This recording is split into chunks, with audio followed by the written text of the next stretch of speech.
Earlier on, we had talked about one of the benefits that you get from employment being a position. And that is how we are conditioned, such that at the end of retirement, when we need to do something, we then look for a title. We say, I want to be this. I want to continue being an accountant. I want to be this. Naming positions. But remember that the positions that you had, they were created by your employer. So when you move to retirement, you should learn to separate yourself from a position or your position. In my past life, I've been an HR manager. So it really gets a little bit crazy when there's restructuring in the organization. Can I see the hands of those who've been through a restructuring? Not necessarily retrenchment. I mean, you're not being affected, but you've been, or the organization that you've worked for has gone through a restructuring exercise. Restructuring exercise. Oh, so we have many lucky people here. All right, for the few who are here, you remember that as part of the process, you will have the old structure, and then there will be a new structure. So as part of the process, you will be shown how the new structure looks. And in the new structure, there will be no names. There will just be positions or titles, job titles. Now you will hear people saying, oh, I'm not in the new structure. I'm not in the, but the structure doesn't have any name. It only has titles. You find that, you are so intertwined with your position that when it's up there, when a position is up there, or if it's not there, you are there or you are not there. You are so much part of it. So sometimes that is why it's so difficult for people to move on in retirement, because they now are looking for titles. But when you were born, you didn't have a title, but you were endowed with talents, and God had set out a purpose for you. And when you are looking for or planning for your career in your retirement, that is what you should be looking for. You need to find out what your purpose is. You need to introspect on your knowledge and how you can use the skills that you have. When you retire from jobs, but we don't retire from our individual calling. Each and every one of us here has a calling, has a purpose. And this is in line with what the previous speaker said yesterday, Max Moyo, when he talked about your purpose. Now, when you are planning for your career in your retirement, you need to be looking at your purpose. You need to find out what your purpose is and to live it fully. When our professional roles have been fulfilled, the question still remains, why am I here? When you are no longer the chief financial officer, when you are no longer the chief communications officer, or whatever title that you were given at work, you then need to look inside of yourself. What is it? Why am I here? This is brought about by the fact that when you retire, you don't just retire from something. You need to retire to something. You have had a life that in the past, and therefore there are certain things that need you, or life is still there for you to be lived. You had a job. What replaces your job? We've talked about the benefits that you've had from your job. What is going to replace those benefits? What is going to replace the income that you were getting? What is going to replace the identity? So, who are you in your retirement? In the book of 2 Kings 4, verses 1 to 7, it talks about the poor widow whose husband had died, and the creditor had come to take her sons in payment. And she cried to the man of God to say, I don't have anything. How can I pay? But I still need my children. And the man of God asked her, what do you have in your house? And she said, I only have a bottle of oil. And then he said to her, go, bring containers, all the containers that you have in your house, and start pouring oil from that one bottle. Pour oil into containers. When those in her house were finished, she went out to the neighborhood to collect containers. And she poured and poured into containers, poured and poured, until there were no containers left. What can we get from that story? What we can get is that even when our professional roles have been fulfilled, there is still inside of us knowledge, skills, and experiences that we can use. Each and every one of us has something inside of them that you can use, that God can use. To you, it's just a little bottle of oil.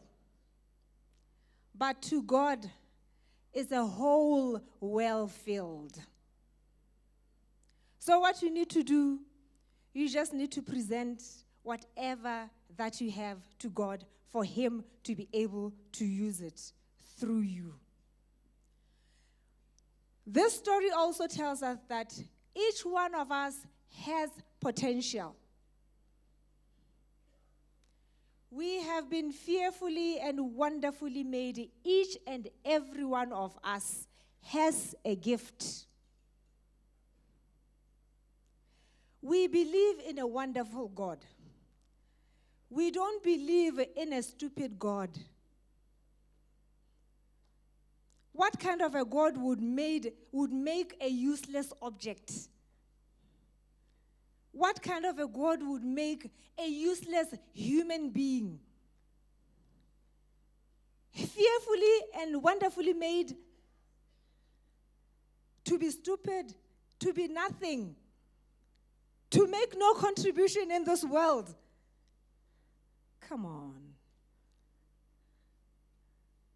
If we do believe in a mighty God, surely this mighty God has something for each and every one of us.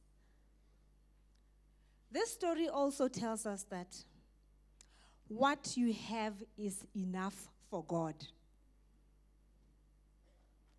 You might belittle it. People might belittle it. But whatever it is, that is enough for God. Each and every one of us has a gift. Unfortunately, in the world that we live in, there are certain gifts that are glorified more than others, to a point where those of us who have those gifts that are not glorified by the world, we start feeling that we are not gifted. And we start envying those gifts that are applauded by the world. But you know what? If that is not what God has purposed for you, even if you can copy it, and maybe do it even so well, your soul will never be satisfied. You will still be angry. You'll still be bitter. You will still be jealous. And that is where jealousy comes from.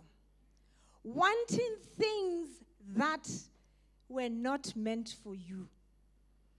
And somebody has said, jealousy is counting other people's blessings.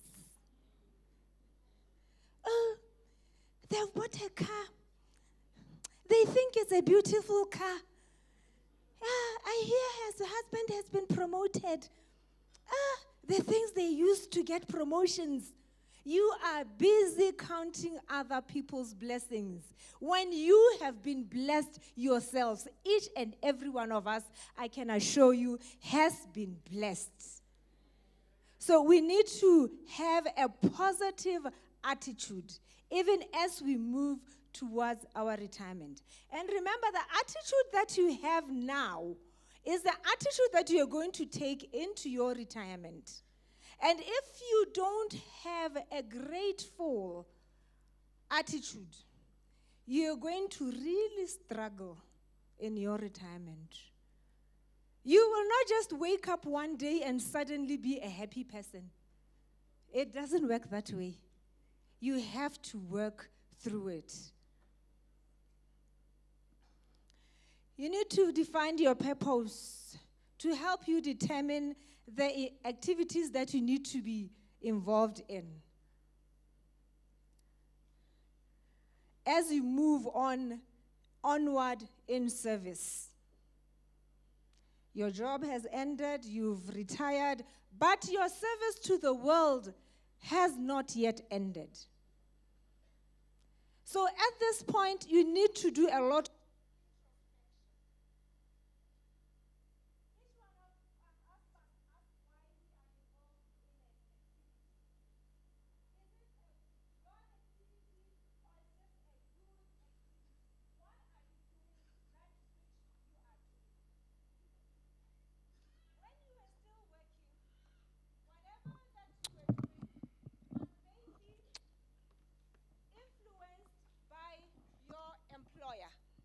But now, when you are now on your own, it has to be a purpose that you believe is given to you by God. So, take steps to ensure that you are aligned with your mission. Each and every one of us here is gifted differently.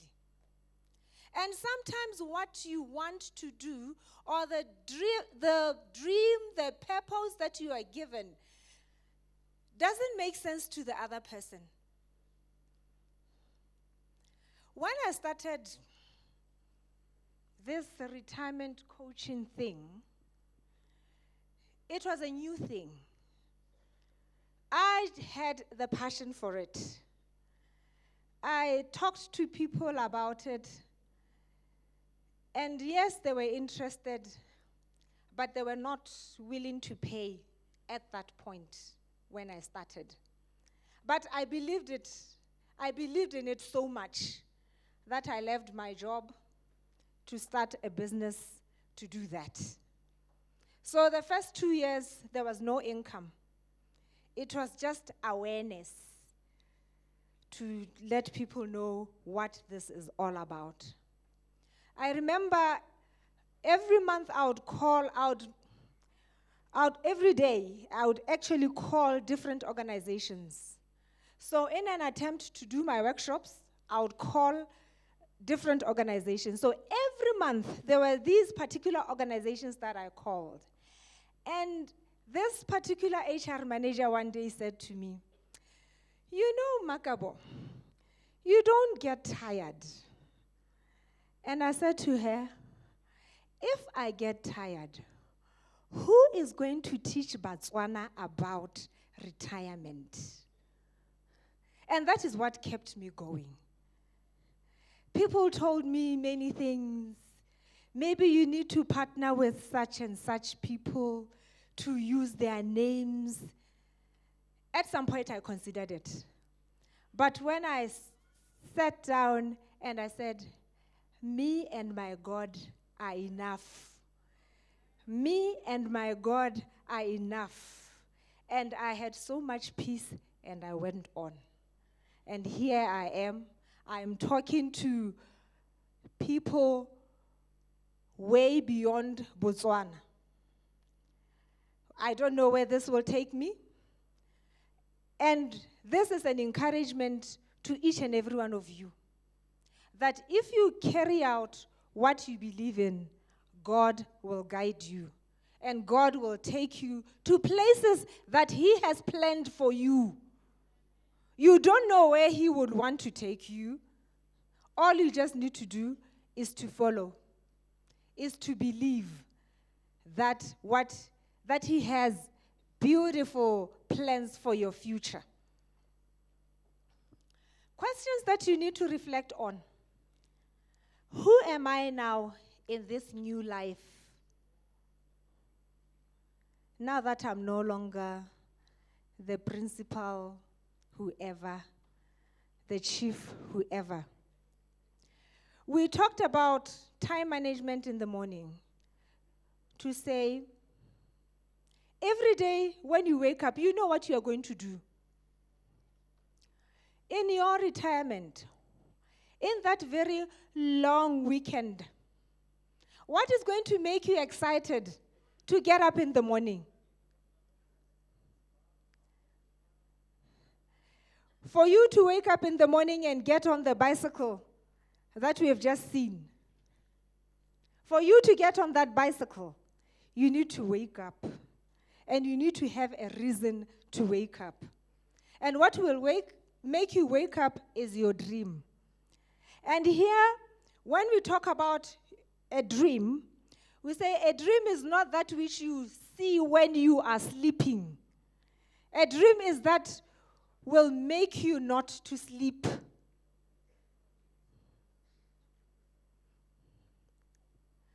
What will make me feel like my life is worthwhile? Every day when you wake up, you know you have a reason. What is it that you're going to do?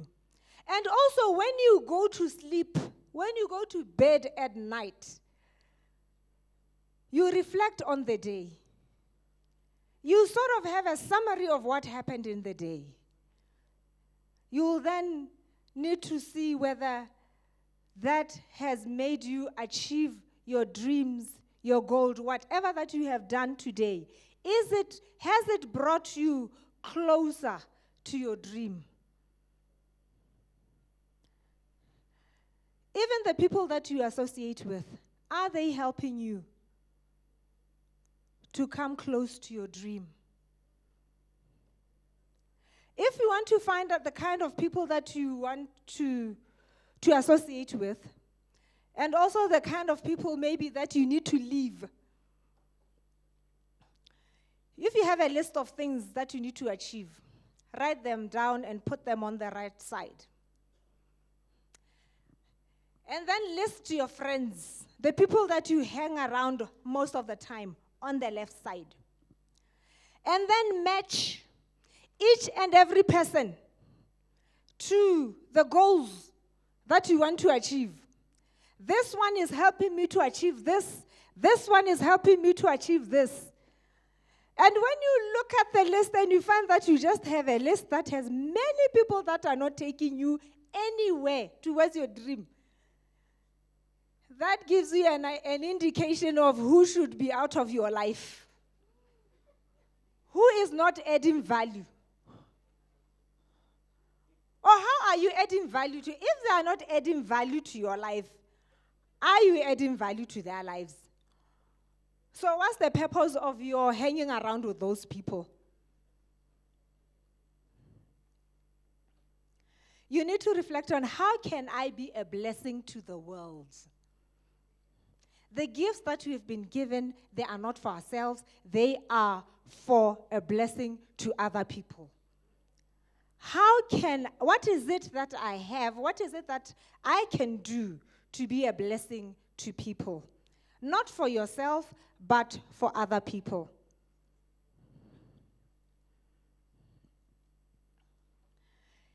You then answer these 3 questions. The work which I could do for the rest of my life, which I enjoy, what is it? Now, for you to find what your gift is basically that which you do not without much effort, but you do so well. Some of you are so gifted with cooking. Some of you are so gifted with gardening. Some of you are so gifted with speaking. There are so many, and some with just listening. You then see what is it that you are gifted with, and how can you use that to continue in your service to the world. And when you use your gifts, the money will follow your gift. When you have identified your gift, then you say, how can I start to move towards this work? This gift of mine, how can I use it? What steps do I need to take in order for me to fulfill that which I have to do? Can I get an income out of this gift that I have? Remember, one of the benefits of work was that you had a regular income. And therefore, having income is a reality. In this world, you need money to do things. And if you use your gifts to make money, you'll find that you don't have to work for a day in your life. Because you're doing that which you love. And it's fun. You have fun all the way. And you are paid to do that.